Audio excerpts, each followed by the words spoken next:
अस्सलामु अलैकुम रहमतुल्लाहि ताला व बरकातुहू। पहला सवाल यह है कि अगर किसी ने बिना कपड़ों के यानी सारे कपड़े उतार कर गुस्ल किया तो शरीयत के एतबार से उसका गुस्ल होगा या नहीं होगा। दूसरा सवाल यह है कि किन किन चीज़ों से इंसान के ऊपर गुस्ल फ़र्ज़ हो जाता है। तो आज के इस वीडियो के अंदर हम इन दो चीज़ों को क्लियर करने जा रहे हैं, बस आप ध्यान से सुने और तवज्जो के साथ समाअत करें। सबसे पहली बात तो आप ये जान लें कि आपने बहुत सारे लोगों को देखा होगा कि कुछ लोग निक्कर पहनकर गुस्ल करते हैं, यानी अंडरवियर पहनकर वो गुस्ल करते हैं, और कुछ लोग वो हैं जो लुंगी पहनकर गुस्ल करते हैं, और कुछ लोग वो हैं जो गुस्ल खाने के अंदर जाते हैं सारे कपड़ों को उतार कर वो गुस्ल करते हैं। तो जो लोग अंडरवियर पहनकर गुस्ल करते हैं और सबके सामने गुस्ल कर रहे हैं, जैसे नल वगैरह घर में लगा हुआ है वहाँ पर वो गुस्ल कर रहे हैं। आसानी के लिए आप ये समझ लीजिए कि सरकारी नल पे बहुत सारे लोग गाँव में नहाते हैं और वहाँ से लोगों का आना जाना भी होता रहता है। तो अगर किसी ने अंडरवियर पहनकर गुस्ल किया और लोगों का वहां से आना जाना होता रहा, सब लोग वहां से गुजरते रहे और उनको देखते रहे, तो फिर ऐसी सूरत में गुस्ल होगा या नहीं होगा? तो देखें, उसका गुस्ल हो जाएगा। लेकिन उसने जो घुटनों को दिखाया है, अपना सत्र नहीं छुपाया है, इसका उस पर गुनाह होगा। जैसा कि सरकार आला हजरत ने फतावा रज़विया शरीफ में लिखा है कि घुटना रान का हिस्सा है और सत्र में दाखिल है। मर्द के लिए नाफ से लेकर के घुटने तक का हिस्सा सत्र है, यानी नाफ से लेकर के घुटने तक का छुपाना मर्द के लिए ये फर्ज है, ये जरूरी है।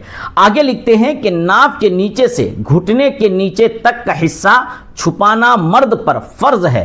अगर इतना हिस्सा किसी ने कस्दन दिखाया तो फिर वो गुनहगार होगा। अब आप अंडरवियर पहन करके गुस्ल कर रहे हैं और सब लोग वहां पर आ रहे हैं, जा रहे हैं, देख रहे हैं, तो फिर आप गुनहगार होंगे, लेकिन गुस्ल आपका हो जाएगा।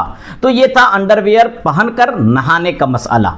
इसी तरीके से अगर कोई शख्स लुंगी पहन करके वो सारे लोगों के सामने नहा रहा है, सरकारी नल पर या घर में नहा रहा है, और उसने लुंगी वगैरह बांध रखी है, तो उसका गुस्ल भी हो जाएगा, लेकिन उसके ऊपर कोई गुनाह नहीं होगा, क्योंकि उसका सत्र छुपा हुआ है। नाफ से लेकर के घुटने तक उसका जो सत्र है वो छुपा हुआ है। तो लुंगी पहनकर आप कहीं भी गुस्ल कर सकते हैं, आपका गुस्ल हो जाएगा और आप गुनहगार भी नहीं होंगे। इसी तरीके से एक शख्स वो है जो बिल्कुल बरहना होकर गुस्ल कर रहा है, बिल्कुल नंगा होकर नहा रहा है।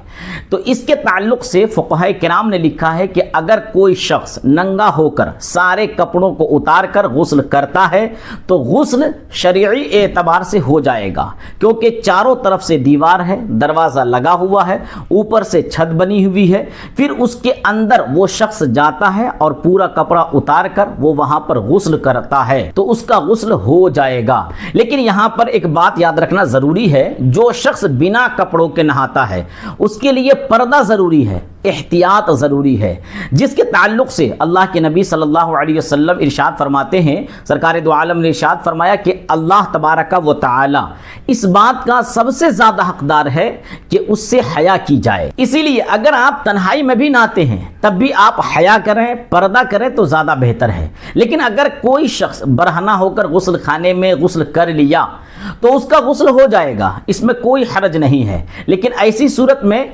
एक चीज़ ज़हन में अदब के तौर पर रखनी चाहिए, जो लोग बरहना होकर गुस्ल करते हैं तो वो अपनी पीठ या अपना चेहरा किबले की तरफ न करें, कहीं ऐसा ना हो कि बेअदबी हो जाए। बतौर एहतियात इस पर आपको ख्याल रखना है, यानी आप अपना चेहरा उत्तर की तरफ रखें या दक्षिण की तरफ रखें। जैसा कि हुजूर सदरुल शरिया बदरुत तरीक़ा अलैहि रहमा इरशाद फरमाते हैं कि अगर गुस्ल खाने की छत ना हो या नंगे बदन नहाए बशर्ते के मौज़े एहतियात हो तो कोई हरज नहीं है। हाँ, औरतों को बहुत ज़्यादा एहतियात की ज़रूरत है और औरतों को बैठ कर नहाना बेहतर है। बाद नहाने के फौरन कपड़े पहन लें, और वजू के सुननो मुस्तहबात गुस्ल के लिए सुननो मुस्तहबात हैं, मगर सत्र खुला हो तो किबला को मुंह करना ना चाहिए اور تہبند باندھے ہوں تو حرج نہیں۔ حوالہ بہار شریعت جلد 1 حصہ 2 صفحہ نمبر 320۔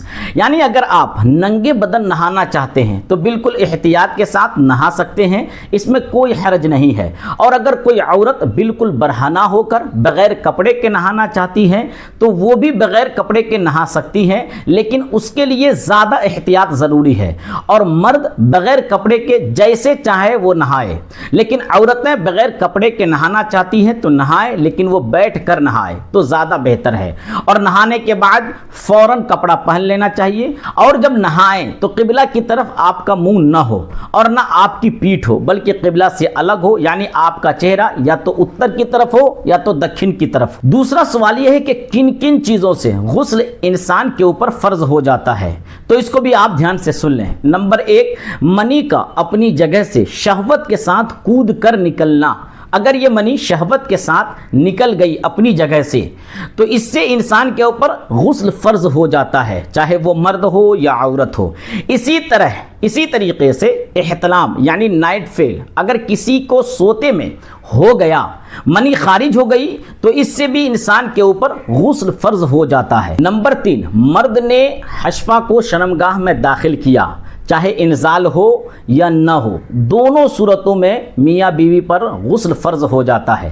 اور نمبر 4، حیض، یعنی اگر کوئی عورت حیض سے فارغ ہوئی تو حیض سے فارغ ہونے کے فوراً بعد اس کے اوپر غسل فرض ہو جاتا ہے۔ نمبر 5، نفاس، یعنی جب کسی عورت کی ڈیلیوری ہوتی ہے اور ڈیلیوری کے بعد جو بلیڈنگ ہوتی ہے، یعنی جو خون آتا ہے، چاہے وہ بلیڈنگ 10 دن ہو یا 15 دن ہو یا 20 دن ہو یا 25 دن ہو، جو اس کی اکثر مدت ہے وہ 40 دن ہے، اگر اس سے پہلے بلیڈنگ رک جاتی ہے تو اس کے اوپر بھی غسل فرض ہو جاتا ہے۔ تو انسان پر ان 5 چیزوں سے غسل فرض ہو جاتا ہے۔ امید ہے کہ آپ کو آج کا یہ دونوں مسئلہ اچھی طریقے سے سمجھ میں آ گیا ہوگا۔ آپ سے گزارش ہے کہ آپ اس ویڈیو کو اپنے دوست و احباب تک ضرور شیئر کریں۔ اگر آپ کا ابھی بھی کوئی کنفیوژن اس معاملے میں باقی ہو تو آپ ہمیں کمنٹس میں لکھ کر ہم سے پوچھ سکتے ہیں۔ اگر اس کے علاوہ بھی کوئی اسلامی سوال ہو تو آپ ہم سے کمنٹس میں لکھ کر پوچھ سکتے ہیں، انشاءاللہ آپ کے سوال کا جواب بالکل قرآن و حدیث کی روشنی میں دیا جائے گا۔ اگر آپ نے ابھی تک ہمارے چینل کو سبسکرائب نہ کیا ہو تو سبسکرائب بھی ضرور کر لیں تاکہ مزید اسلامی مسائل کی مستند جانکاری حاصل کر سکیں۔ السلام علیکم ورحمۃ اللہ تعالی وبرکاتہ۔